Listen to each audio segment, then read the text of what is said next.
Friends, स्वागत है आपका हमारे यूट्यूब चैनल में। आज हम लोग पढ़ने वाले हैं पीरियोडिक टेबल का एक और प्रॉपर्टीज जिसको कहते हैं इलेक्ट्रॉन गेन एंथैल्पी। समझिए इस बात का मतलब क्या होता है इलेक्ट्रॉन गेन एंथैल्पी। आपको हम एटॉमिक साइज पढ़ा चुके थे और बताए थे कि एटॉमिक साइज से ही ना जितना भी प्रॉपर्टीज होता है ना एटॉमिक साइज से ही रिलेट करके मतलब उसको याद किया जा सकता है और हम पढ़ाएंगे। उसके बाद फिर हम आपको आयोनाइजेशन एनर्जी बता दिए हैं। थर्ड एक प्रॉपर्टीज की बात करते हैं इलेक्ट्रॉन गेन एंथैल्पी। इसका मतलब क्या होता है समझिए। इलेक्ट्रॉन गेन एंथैल्पी का मतलब होता है ना इलेक्ट्रॉन यानी इलेक्ट्रॉन, गेन मतलब लेने पर, गेन मतलब लेने पे, एंथैल्पी का मतलब क्या होता है ये समझिए। एंथैल्पी का मतलब होता है एनर्जी, हीट। क्या होता है? हीट। यानी हम यहाँ हीट भी लिख सकते हैं, एंथैल्पी की जगह हीट भी लिख सकते हैं। जैसे हर एक चीज़ का ना अपना अपना क्या होता है, कोई ना कोई क्या होता है एंथैल्पी होता है। जैसे ह्यूमन बॉडी का ही बात करें तो हमारा एक एंथैल्पी है, ये जो नॉर्मल टेम्परेचर रहता है लगभग 37 डिग्री सेल्सियस के आसपास रहता है। तो हर एक ऑब्जेक्ट की क्या होती है, एक पार्टिकुलर ना उसका एंथैल्पी होती है, यानी उसके अंदर एक हीट होता है कि इतना हीट हर एक ऑब्जेक्ट में रहेगा। उसमें अगर कुछ चेंज हम ला रहे हैं वही यहाँ पर ना इलेक्ट्रॉन गेन एंथैल्पी। बात समझिए, इलेक्ट्रॉन में इलेक्ट्रॉन, गेन यानी लेने पर, इलेक्ट्रॉन लेने पर, एंथैल्पी यानी हीट में जो चेंज हो, हीट में जो चेंज हो उसे कहते हैं इलेक्ट्रॉन गेन एंथैल्पी। यानी कोई भी एटम अगर इलेक्ट्रॉन ले रहा है तो उसके हीट में क्या चेंज होगा, वही क्या होगा, इलेक्ट्रॉन गेन एंथैल्पी। बात समझिए एक चीज़, एंथैल्पी समझ गए ना, एंथैल्पी ना समझ समझिए हीट है। जैसे ये मान लीजिए कोई क्या है, एटम का न्यूक्लियस, इसमें प्रोटॉन और न्यूट्रॉन है, ये इसका सेल है, ठीक। ये इसका क्या है, सेल है। इस सेल में इलेक्ट्रॉन है, पहले सेल में 2 होता है। मान लीजिए इसमें कुछ होगा, आपको नहीं पता, कुछ है इलेक्ट्रॉन, ठीक ठीक, इसमें कुछ इलेक्ट्रॉन है। तो ये एक पूरा एटम हुआ, एटम के अंदर ये आपका न्यूक्लियस दिख रहा है, न्यूक्लियस में प्रोटॉन और न्यूट्रॉन, इलेक्ट्रॉन इसके चारों ओर क्या कर रहा है, चक्कर लगा रहा है। तो हम इसका डेफिनेशन देखिए कैसे देंगे। अगर हम इसको बाहर से कोई इलेक्ट्रॉन देना चाहें, बाहर से कोई इलेक्ट्रॉन देना चाहें तो क्या होगा समझिए। ये न्यूक्लियस है ना, एक्चुअल में इलेक्ट्रॉन को अट्रैक्ट कौन करता है, न्यूक्लियस, क्योंकि न्यूक्लियस में कौन है, प्रोटॉन है। प्रोटॉन पर कैसा चार्ज होता है, पॉजिटिव चार्ज होता है, तो अट्रैक्ट यही करता है। मान लीजिए कोई इसका इलेक्ट्रॉन को तो अट्रैक्ट कर ही रहा है, मतलब इसके जो किसी एटम के जो अंदर इलेक्ट्रॉन जितने हैं उसको तो अट्रैक्ट करेगा ही, मतलब उसको तो अपने कब्जा में रखा ही। ये चाह रहा है ना बाहर के भी कोई इलेक्ट्रॉन को खींच ले, क्योंकि टेंडेंसी होती है प्रोटॉन को इलेक्ट्रॉन के खींचने का। हर एक जानते हैं कि पॉजिटिव जो चीज़ें, नेगेटिव चीज़ एक दूसरे को क्या करती है, अट्रैक्ट करती है। तो ये चाह रहा है ना कि इस बाहरी वाले कोई इलेक्ट्रॉन, मान लीजिए ये कोई एटम है, बाहर कोई इलेक्ट्रॉन पड़ा है, ये इलेक्ट्रॉन किसी दूसरे एटम का होगा। ऐसा नहीं इलेक्ट्रॉन ऐसे कैसे मतलब अकेले थोड़ी रह सकता है, ये किसी ना किसी एटम का होगा, ये किसी एलिमेंट का होगा। उस समय नहीं, मतलब ये फॉरेन है, फॉरेन मतलब बाहरी, बाहरी, या ये कहिए कि फॉरेन क्या है, फॉरेन एटम है, इलेक्ट्रॉन है, मतलब इसके बारे में कोई नहीं पता है कि ये किसका है, क्या है। ये चाह रहा है इसको खींच ले, अपने में मिला ले। तो ये जैसे मिलाएगा ना इलेक्ट्रॉन, जैसे ही मान लीजिए खींच के अपने पास लाएगा तो इसमें से एक हीट निकलेगी। क्या निकलेगी, एक हीट, उसी को कहते हैं इलेक्ट्रॉन गेन एंथैल्पी। यानी इलेक्ट्रॉन को गेन करने पे जो हीट में चेंज देखने को मिला, यानी जो हीट निकल रहा है उसी को क्या कहते हैं, इलेक्ट्रॉन गेन एंथैल्पी। तो कोई भी एटम जब बाहर से कोई इलेक्ट्रॉन लेता है, इलेक्ट्रॉन लेने के बाद जो हीट निकलती है ना उसी को क्या कहते हैं, इलेक्ट्रॉन गेन एंथैल्पी। देखिए अब ये जो, इसको समझिए, ये जो प्रोटॉन है इसकी टेंडेंसी क्या है, इलेक्ट्रॉन को अपने ओर अट्रैक्ट करने की। तो इसके अंदर जो है ये तो इसका मतलब कब्जा में है, इसके अंदर जो है ये इसके कब्जे में इलेक्ट्रॉन, इसमें तो फोर्स लगा। ये चाह रहा है कि बाहर का भी आ जाए, क्या चाह रहा है कि बाहर का भी कोई इलेक्ट्रॉन हो ना, उस पर भी मतलब हाथ जमा ले। तो उसके लिए क्या करेगा, ये इसको अट्रैक्ट करेगा, और अट्रैक्ट करने के बाद जो हीट निकलेगी ना उसको क्या कहता है, इलेक्ट्रॉन गेन एंथैल्पी। मान लीजिए कोई आदमी है, मैं एग्जाम्पल लेता है, मान लीजिए 2-3 को शादी कर लिया, ठीक। ये इलेक्ट्रॉन है, मतलब ये उसकी पत्नी है, यहाँ प्रोटॉन है, प्रोटॉन यानी पुरुष, पॉजिटिव चार्ज, इलेक्ट्रॉन यानी फीमेल समझिए। ये चाह रहा है ना, ये शादी करने वाली जो मतलब इसकी पत्नी वो तो है ही, ये चाह रहा है बाहर का भी कोई, ये किसकी पत्नी है नहीं पता, मतलब किसका इलेक्ट्रॉन ये नहीं पता है, लेकिन ये चाह रहा है इसको भी अपने कब्जे में क्या करे, खींच के ला ले। क्यों लाएगा, क्योंकि जानते ही है पॉजिटिव चार्ज नेगेटिव चार्ज को क्या करता है, अट्रैक्ट करता है। तो ये इलेक्ट्रॉन तो इसका अपोज करेगा, यानी ये इसकी जो पत्नी है इस औरत का तो अपोज करेगी, ये नहीं चाहेगी कि ये अंदर आए। तो आप जानते भी हो कि जो सेम साइन होता है ना उसमें रिपल्सन होता है, यानी दूर अलग होता है। तो इलेक्ट्रॉन को क्या करेगा, रिपल्स करेगा ना, तो इलेक्ट्रॉन तो अपोज करेगा, लेकिन ये प्रोटॉन क्या करेगा, इसको अपने ओर अट्रैक्ट करेगा और चाहेगा कि ये इसके अंदर है। अब मान लीजिए अगर ये इसको भी ले लिया, मतलब इसको इससे भी शादी कर लिया, तो इसके अंदर क्या होगा, एकदम खुशी नहीं समाएगा, उससे क्या निकलेगी, हीट निकलेगी, उसे क्या कहते हैं इलेक्ट्रॉन गेन एंथैल्पी। तो इसको हम डेफिनेशन का बात करें ना कि इसको कैसे लिख सकते हैं, तो जैसे देखिए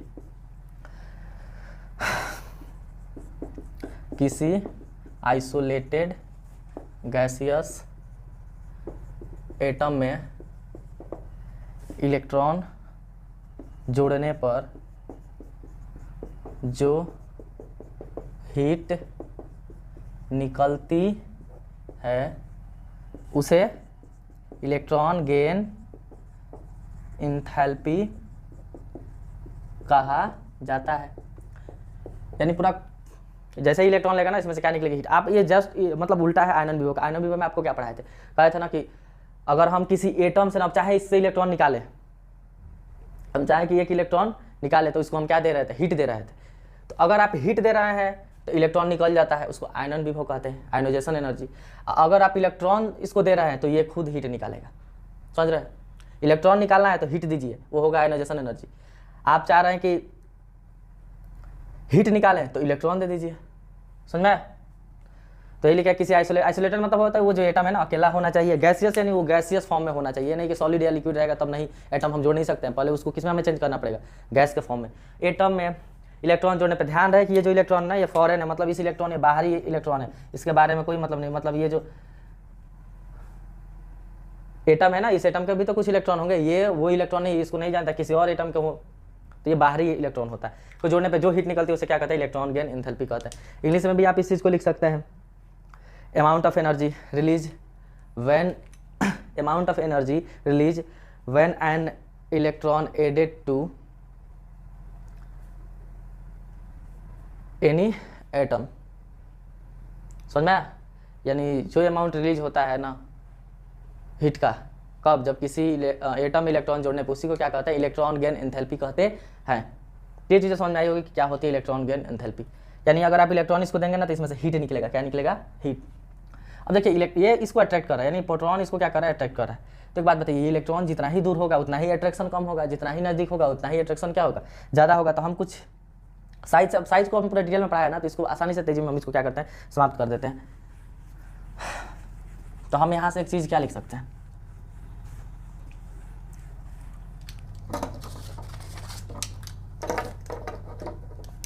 हम लिख सकते हैं इलेक्ट्रॉन का अट्रैक्ट कौन करता है, न्यूक्लियस। न्यूक्लियस में कौन होता है, प्रोटॉन। तो समझिए जितना इलेक्ट्रॉन वो है ना, जैसे मान लीजिए न्यूक्लियस है, ये इलेक्ट्रॉन जितना ही दूरी पर होगा उतना ही अट्रैक्शन कम होगा, जितना ही नज़दीक होगा उतना ही अट्रैक्शन ज़्यादा होगा। तो हम लिख सकते हैं कि आपका जो देखिए अट्रैक्शन अगर ज़्यादा हुआ तो एकदम जितना जल्दी इलेक्ट्रॉन लेगा ना उतना ही ज़्यादा हीट क्या करेगा, रिलीज करेगा। जितना ही ज़्यादा अगर वो नज़दीक होगा इलेक्ट्रॉन किसके, न्यूक्लियस के, तो अट्रैक्शन ज़्यादा होगा। अट्रैक्शन ज़्यादा होगा तो क्या नाम है, हीट भी ज़्यादा निकलेगी इलेक्ट्रॉन लेने पर। तो देखिए हम लिखे हैं तो इलेक्ट्रॉन गेन एंथैल्पी ये किसके यूनिवर्सली प्रोपोर्शनल होता है, तो रेडियस का होगा। रेडियस को आप साइज भी कह सकते हैं, क्योंकि एटम का साइज तो रेडियस ही से आता है। क्यों होगा, क्योंकि देखिए हम इसका मतलब यूनिवर्सली प्रोपोर्शनल का मतलब हुआ कि आप अगर रेडियस बढ़ा दे रहे हैं तो क्या होगा, एटम दूर हो जाएगा। एटम दूर होगा तो अट्रैक्शन कम होगा, अट्रैक्शन कम होगा ना तो ज़्यादा मतलब तेज़ी से इलेक्ट्रॉन को खींचेगा नहीं, ज़्यादा नहीं खींचेगा तो ज़्यादा हीट नहीं निकलेगी। यानी देखिए ये कोई एटम है, इलेक्ट्रॉन अगर मान लीजिए यहाँ है, ये यहाँ है, एक और कोई एटम है, इसका इलेक्ट्रॉन यहाँ, तो ये देखिए इसके रिस्पेक्ट में ये इसका डिस्टेंस क्या है, बहुत ज़्यादा है। क्यों, क्योंकि इसका साइज रेडियस बढ़ गया एटम का। तो अगर एटम का आप रेडियस बढ़ा रहे हैं तो इसके इस इलेक्ट्रॉन से इसके बीच का अट्रैक्शन कम होगा। अट्रैक्शन कम होगा ना तो आशा से खींचेगा नहीं, आशा से खींचेगा नहीं तो क्या नाम है, हीट उतना नहीं निकलेगी। तो इस केस में क्या होता है, जब यानी हम वही लिख रहे थे कि रेडियस अगर बढ़ाइएगा ना तो इलेक्ट्रॉन गेन एंथैल्पी क्या हो जाएगा, कम। आप रेडियस छोटा कर दीजिएगा ना तो इलेक्ट्रॉन गेन एंथैल्पी क्या हो जाएगा, जैसे यहाँ देखिए नजदीक है इलेक्ट्रॉन एकदम न्यूक्लियस के, तो ये क्या करेगा, बहुत तेजी में खींचेगा। जितना ही तेजी में खींचेगा ना उतना ही ज़्यादा हीट जनरेट मतलब हीट निकलेगी। उस हीट को तो कहते हैं इलेक्ट्रॉन गेन एंथैल्पी। तो आप इस बात को याद रखिएगा, इलेक्ट्रॉन गेन एंथैल्पी होता है ना इन्वर्सली प्रोपोर्शनल होता है रेडियस का या परमाणु के आकार का, एटम के साइज का। वो एटम का साइज भी लिख सकते हैं, रेडियस एटम का जो एटम का साइज है रेडियस से ही आता है। अब एक बात बताइए, एक चीज़ और, इसका एक और नाम है बहुत इंपॉर्टेंट। हम इलेक्ट्रॉन गेन एंथैल्पी में क्या कर रहे हैं कि प्रोटॉन क्या कर रहा है, बाहरी इलेक्ट्रॉन को अट्रैक्ट कर रहा है, अपनी ओर खींच रहा है ना, तो इसको हम एक और चीज़ नाम देते हैं। क्या नाम देते हैं, electron affinity, electron affinity Hindi में कहते हैं साद्रियता, सादृश्यता, साद्रियता या सादृश्यता कहते हैं शायद, साद्रियता देख लीजिएगा इसको। एफिनिटी मतलब क्या होता है, लगाव, इलेक्ट्रॉन के प्रति अफेक्शन मतलब लगाव, क्या कहलाता है, इलेक्ट्रॉन एफिनिटी। तो देखिए प्रोटॉन का ही ना होता है, प्रोटॉन क्या कर रहा है, तो अभी बताए थे इसके पहले कि ये प्रोटॉन है, इसमें प्रोटॉन होता है, न्यूक्लियस है, ये प्रोटॉन न्यूट्रॉन होता है। प्रोटॉन क्या करता है, जो इलेक्ट्रॉन होता है बाहरी उसको अट्रैक्ट करता है सभी इलेक्ट्रॉन को, यानी इलेक्ट्रॉन के प्रति एक लगाव है एटम का, तो उसको हम क्या कर सकते हैं, लगाव का एफिनिटी, यानी इलेक्ट्रॉन एफिनिटी। तो आप दोनों नाम याद रखिएगा, यानी जो प्रॉपर्टीज आप इलेक्ट्रॉन के एंथैल्पी के लिए पढ़ रहे हैं ना, वही चीज़ पढ़ना है इलेक्ट्रॉन एफिनिटी के लिए। किसके लिए, इलेक्ट्रॉन एफिनिटी के लिए। इलेक्ट्रॉन एफिनिटी का भी मतलब ये हुआ कि कोई किसी एटम के बाहर कोई इलेक्ट्रॉन है, उसको वो एटम क्या करता है, उसका न्यूक्लियस अपनी ओर खींचता है, यानी उस इलेक्ट्रॉन के प्रति क्या है, इस प्रोटॉन का अफेक्शन है, यानी उसी को एफिनिटी, एफिनिटी यानी लगाव। तो इलेक्ट्रॉन के प्रति जो लगाव होता है ना, वो भी डिपेंड कर, सोचिए अगर रेडियस दूर, रेडियस ज़्यादा हो गया तो इलेक्ट्रॉन दूर हो जाएगा, तो लगाव क्या हो जाएगा, कम, यानी खिंचाव कम हो जाएगा। तो यहाँ हम इसको हम ऐसे भी लिख सकते हैं, ये इलेक्ट्रॉन, यहाँ इलेक्ट्रॉन एफिनिटी, ये भी क्या होगा, इन्वर्सली प्रोपोर्शनल होगा 1 बाई रेडियस के, यानी जितना ही एटम दूर होगा उतना ही एफिनिटी क्या होगा, अफेक्शन यानी लगाव, खिंचाव क्या हो जाएगा, कम हो जाएगा। तो आप इस चीज़ को इलेक्ट्रॉन एफिनिटी भी याद रखिएगा कि इलेक्ट्रॉन गेन एंथैल्पी को इलेक्ट्रॉन एफिनिटी भी कहते हैं। अब ये चीज़ समझ गया कि रेडियस बढ़ाएंगे ना, यानी साइज बढ़ेगा तो ये घट जाएगा, और वो घटेगा तो ये बढ़ेगा। तो अब हम वेरिएशन देखते हैं, first top to bottom, top to bottom, यानी किसी आप पीरियड में, सॉरी किसी ग्रुप में ऊपर से अगर नीचे आते हैं तो क्या होगा। तो एक बात बताइए, ऊपर से नीचे आते हैं हम आपको क्या बताया है, सेल बढ़ता है, सेल से रेडियस बढ़ जाता है, तो रेडियस बढ़ेगा तो ये बढ़ेगा तो ये घटेगा, क्योंकि रेडियस बढ़ाइएगा तो इलेक्ट्रॉन दूर होते जाएगा, दूर होते जाएगा तो क्या होगा, अट्रैक्शन कम हो जाएगा, अट्रैक्शन कम होगा तो जो इलेक्ट्रॉन की एंथैल्पी यानी हीट कम निकलेगी। तो हम क्या लिख सकते हैं, टॉप टू बॉटम, यानी ऊपर से नीचे जाने पे रेडियस बढ़ता है, रेडियस बढ़ेगा तो इलेक्ट्रॉन की एंथैल्पी क्या होगा, घटेगा, इलेक्ट्रॉन गेन एंथैल्पी। या इसको एक और बात लिख सकते हैं क्या, इलेक्ट्रॉन एफिनिटी, दोनों मतलब एक ही हुआ, समझ रहा है ना, एफिनिटी यानी इलेक्ट्रॉन के प्रति लगाव, ये भी कम हो जाएगा, जैसे जैसे इलेक्ट्रॉन दूर होगा लगाव कम हो जाएगा, तो ये दोनों क्या होता है, घटता है, क्या होता है, घटता है। तो याद रखिएगा कि टॉप टू बॉटम जाने पर ना, ऊपर से नीचे जाने पर क्या होता है, इलेक्ट्रॉन गेन एंथैल्पी या आपका इलेक्ट्रॉन एफिनिटी कम होता है। क्यों, क्योंकि एटम का साइज बढ़ता है, एटम का साइज बढ़ने से लगाव कम हो जाता है। फर्स्ट ये हो गया। सेकेंड देख लीजिए, टॉप टू बॉटम तो बता दिए, अगर पीरियड में लेफ्ट टू राइट जाया जाए तो, in period left to right, यानी आवर्त में दाएं से बाएं, सॉरी बाएं से दाएं, बाएं से दाएं जाने पे क्या होगा। तो एक बात बताइए, आपको याद कराए थे एटॉमिक साइज, रटा रटा चिल्ला चिल्ला के, कि लेफ्ट टू राइट जाते हैं तो क्या होता है, इफेक्टिव न्यूक्लियर चार्ज बढ़ता है, जिससे इलेक्ट्रॉन का साइज छोटा होने लगता है, यानी लेफ्ट से राइट जाते हैं ना, इलेक्ट्रॉन का साइज क्या होने लगता है, पहले इतना बड़ा होगा, फिर इतना, फिर इतना, फिर इतना, फिर इतना, फिर इतना, मतलब घटने लगता है, घटने लगता है ना। और ये सब होता है ग्रुप 17 तक ही। तो साइज घट रहा है तो बताइए, यानी इलेक्ट्रॉन और न्यूक्लियस के बीच का दूरी भी कम होगा, कम होगा तो और लगाव बढ़ जाएगा, यानी लगाव ज़्यादा बढ़ेगा, यानी ज़्यादा तेजी में खींचेगा तो जो हीट है ना, एंथैल्पी, वो भी ज़्यादा निकलेगी, यानी एफिनिटी, इलेक्ट्रॉन के प्रति लगाव भी क्या हो जाएगा, बढ़ जाएगा, क्योंकि साइज घट रहा है। तो इस केस में क्या होगा, बढ़ता है, क्या बढ़ता है भाई, तो दोनों इलेक्ट्रॉन गेन एंथैल्पी भी और इलेक्ट्रॉन एफिनिटी भी, कब, किसी पीरियड में लेफ्ट टू राइट जाने पे। समझ में। अब एक बात देखिए, ये जो घटेगा बढ़ेगा ना 17 तक ही घटेगा बढ़ेगा, रीजन क्या है समझिए,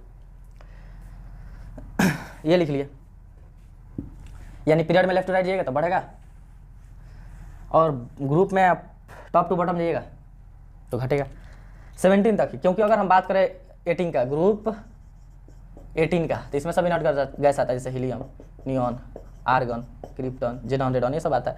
आपको पता है कि ये सब अपना ऑक्टेट पूरा करके बैठा है, ये तो डुप्लेट पे ही मतलब सेटिस्फाइड है, ये 2 8, इसका 2 8 8, उसी तरह इसका लिखिएगा तो 2 8 ऐसे करके आएगा, सबके मतलब आउटर में सेल में लिखिएगा तो कितना इलेक्ट्रॉन मिलेगा, 8 ही मिलेगा, यानी इसका ऑक्टेट पूरा है। तो बताइए इलेक्ट्रॉन को ये खींचता क्यों है, इलेक्ट्रॉन को जो प्रोटॉन है खींचता क्यों है, अपना ऑक्टेट पूरा करने के लिए। ऑक्टेट क्यों पूरा करेगा, स्टेबल होने के लिए। तो जब इसका ऑलरेडी ये एटम स्टेबल है, यानी ऑक्टेट पूरा किया हुआ है, यानी इसके आउटर मोस्ट सेल में ना, मान लीजिए ये नियॉन का है, 10 गो तो प्रोटॉन होगा, बाहर इसमें 2 गो इलेक्ट्रॉन है और इसके बाहर 8 गो इलेक्ट्रॉन, ये सब फुल है, तो क्या जरूरी है इसको बाहर से और इलेक्ट्रॉन को अट्रैक्ट करने का, नहीं ना खींचेगा, क्योंकि ये अपना ऑक्टेट पूरा करके बैठा है। तो इस केस में ना जो आपका इलेक्ट्रॉन बताइए, तो ये ना इसका लगाव ही होगा, मतलब इस इलेक्ट्रॉन को उतना खींचेगा ही नहीं, क्यों खींचे, इसका तो अब ऑलरेडी मामला सेट है।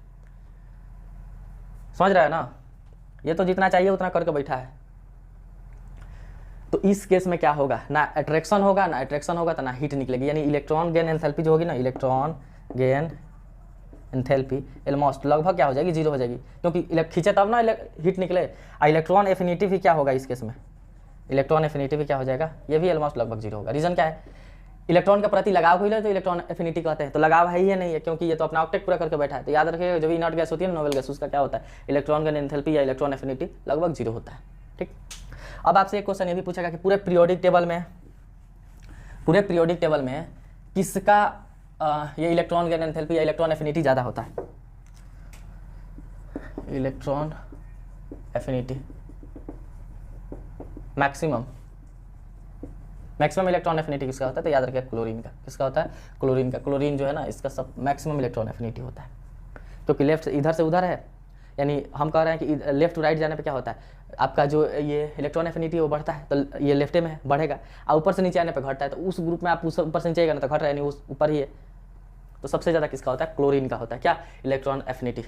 तो ये चीज़ें सिंपल थी, हम इसको क्या नाम है, आपको साइड से ही इसको कंपेयर करके बता दिए। उसके बाद जो एक नेक्स्ट आएगा ना, उसमें हम बताएंगे आपको क्या नाम है, इलेक्ट्रोनेगेटिविटी। ठीक, वीडियो अच्छा लग रहा है तो चैनल को लाइक नहीं कीजिएगा, वीडियो को लाइक कीजिए, चैनल को सब्सक्राइब कर दीजिए।